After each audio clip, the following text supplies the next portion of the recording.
My name is Ebby, and this is my 1988 325 E30 with an E46 M3 engine swap.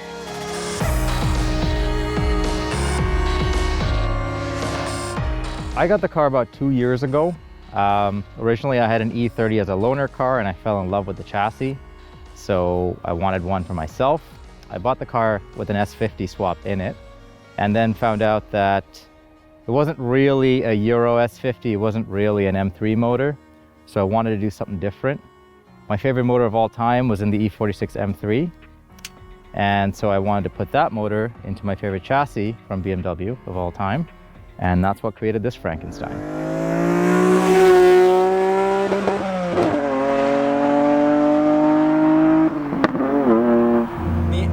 It was such an awesome period for BMW, and it carried in a little bit, a little bit of that DNA into the E36 and E46, of which those chassis I love too. But here we go. This is an incredibly special car. This is an S54 swapped E30. Now, very recently, actually, not too long ago, a few months ago, we actually filmed an S50 swapped BMW E30. So that is the engine out of the E36 M3. The S54 under the hood of this car is straight from an E46 M3. Okay, so about 333 horsepower at the crank from the factory, stuffed into a much lighter chassis. Obviously, front engine, rear wheel drive, a really tight, short wheelbase. Really good steering feel, and especially with this shifter, you get some of the most crisp and rewarding downshifts and upshifts. Steering is dead on. It's got quite a bit of torque, a lot of torque in the mid-range.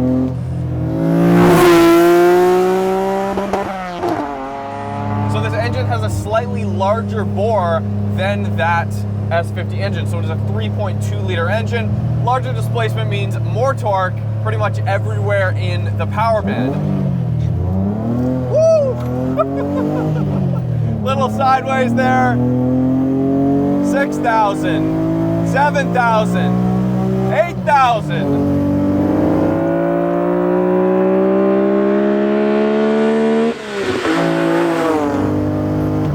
Oh, that is quick. Oh, that is fast.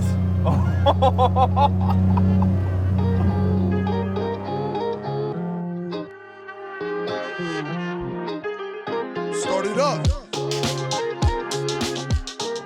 This is the best engine that BMW makes, in my opinion, because it revs all the way to 8,300 stock, and we've got it going a little bit higher than that.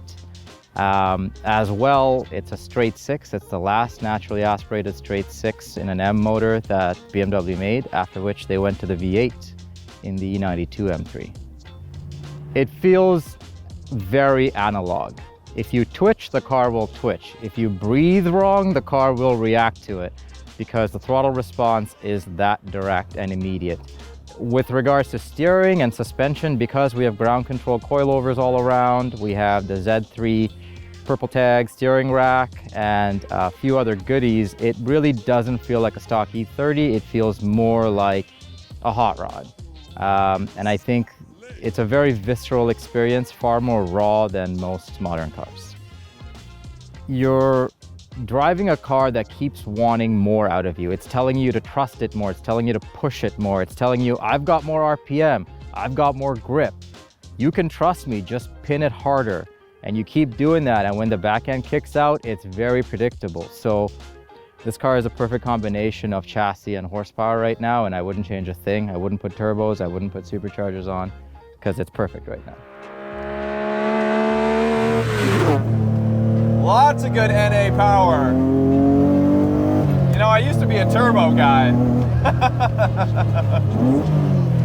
It's engines like these that were, if there were any engines that are going to sway me in the direction of becoming an NA purist and leaning more away from the 2Js and the RBs of the world, it's going to be an engine like this, because this actually has kind of a little bit of motorsport pedigree, and it also just has that classic high revving nature of what you want out of an NA engine from Europe or Japan, right? If you want an NA experience from America, it's more than likely just going to be huge displacement, low revving, a shit ton of torque, right? Whereas this is good amount of torque, you know, smooth torque, but just power, so much power at the top end. It's a very high revving engine, just rewards you for revving it out. This shifter is great though. Really close to the steering wheel. I barely have to move my hand to shift, and like, look at how short that is. Third gear right now, fourth gear.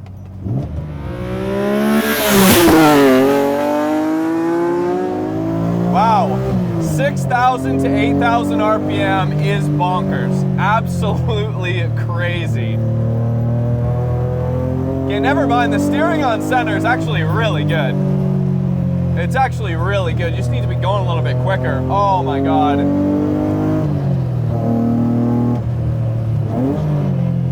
Oh wow, yeah. Really good visibility.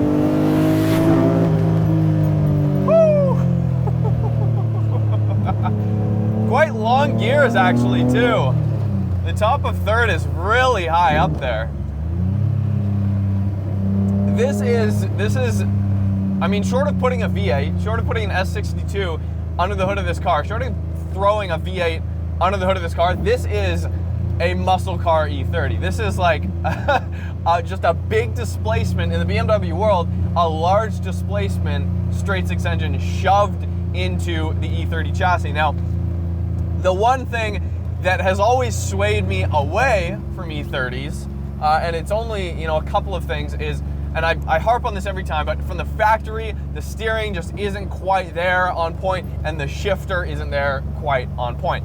But the chassis feels good, the short wheelbase is phenomenal, and then once you're in the steering, it's really good. But just from the factory, those two little things, but you know, they've been solved in this car totally. The one exception being the seating position in E30s is just a little too high from factory. Now these are factory seats. I've driven an E30, Ryan's turbo E30 that sadly he sold, but that had aftermarket, I believe, Recaro seats, big bucket seats that were actually hunkered down a little bit lower in that car.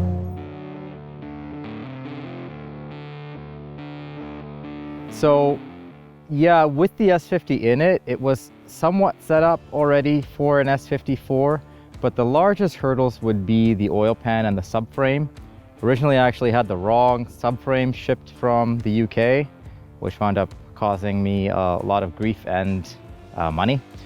But once we got it all sorted out, got the custom subframe in, the dual pickup oil pan that we modified from the E46 M3. So for you E30 nerds, that means that there's no front sump in this car. That brought it all together and completed the swap. There's a lot of aftermarket support, so it's actually a great car to do a swap on. One of the negatives I would say is that the E30 chassis as a whole hasn't quite been elevated yet to the level of the BMW 2002 or even the E30 M3. I feel like the E30 is a bit of a dark horse in that a lot of people tend to abuse the cars. So my goal is to elevate these cars and give them a little bit of heritage, so 10, 15 years from now, we have something to look back and be proud of. So the shifter is unique in this car. It's made by a company called RTD. I believe they're out of Israel or something like that. It is a chassis mount shifter. So the car has a Getrag 420 6-speed manual from the E46 M3. And with the chassis mounted shifter and the 373 rear end, it's a really good combination because you get gears 1 through 5 for city driving and hooning around, and then you get the 6th gear overdrive for the highway. Wow. It's just a joy to drive. So the one thing that may sway you away from the S54 swap in the E30 when compared to the S50 is one big major difference. Now this is kind of where the analog eras and the digital eras kind of blend together. This has drive-by-wire. This S54 does not have a physical throttle cable connecting my right foot to the engine. Now some might say, boom, right there, you've ruined the car. And on paper, I would kind of agree with you. I think that the S50 for the purist, for the M purist, might be the better way to go. But this does have variable valve timing in the S54, both on the intake and exhaust side of the camshafts, and so there's a little bit of sacrifice when you go with that S50 in that regard. You get a little bit less power, and this car obviously has independent throttle bodies. It's got velocity stacks.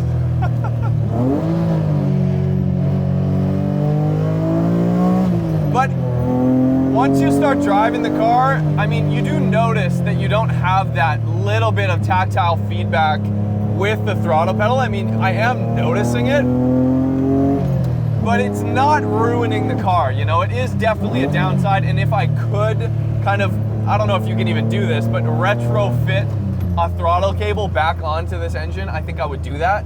I think it would just add that little bit, because I mean, the shifter's very mechanical. The clutch is great. You can really feel the hydraulics of the clutch working, and the feel there is phenomenal.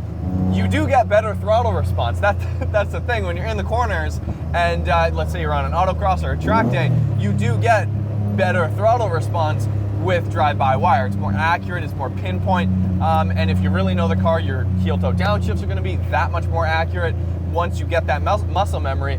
But it's definitely something to think about. But I'm telling you guys, the absolute worst thing about the BMW E30 as a whole is that the more you drive them, the more you have to have one. The more you want them, the better they become. I mean, I've driven 3 E30s now, all of which have been phenomenal in their own ways. Very similar, yet very different at the same time. And I just find myself falling in love with them more and more. I think it is my favorite BMW chassis. Definitely. It really is. It's not the fastest. It's not, you know, the most accurate in terms of steering. You're better off with an E36 M3 or an E46 M3. As far as looks go, no, E30 hands down. I mean, it's just a timeless design, timeless classic design.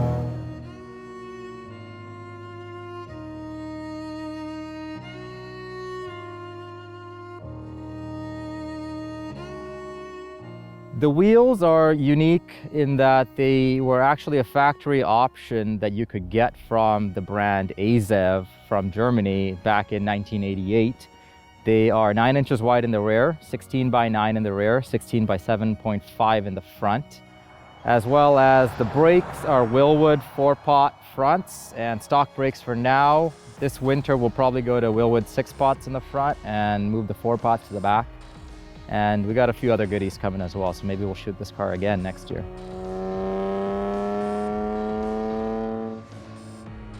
Might be a little easier to shift a factory car, but like, is it more fun? No, this is definitely more fun. This is one of those very rare cases where taking an OEM vehicle and totally just messing with it has made it so much better than the factory OEM product could ever be. Like I said in the S50 swapped E30 video, I have a hard time believing that an E30 M3 would be more fun to drive than this. I just have a very hard time believing that. Wow, this thing's got a lot of grip, especially for an E30. Usually in an E30, I find the back end's a little bit twitchy, which is kind of half the charm. They're very lively, you know, very short wheelbase, very visceral, loud experience. Click, click. The shifter's very like boom, boom, boom, boom. Ah.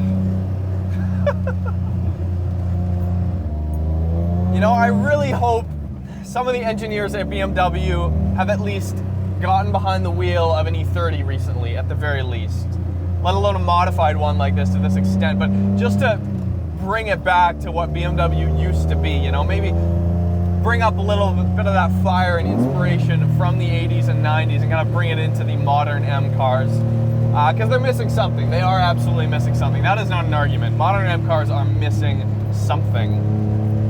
Drive an E30, drive an S54 swapped E30, and you will find exactly what the new M cars are missing. This car has a soul. This has a real tangible soul. I finally got the 3.2 downshift.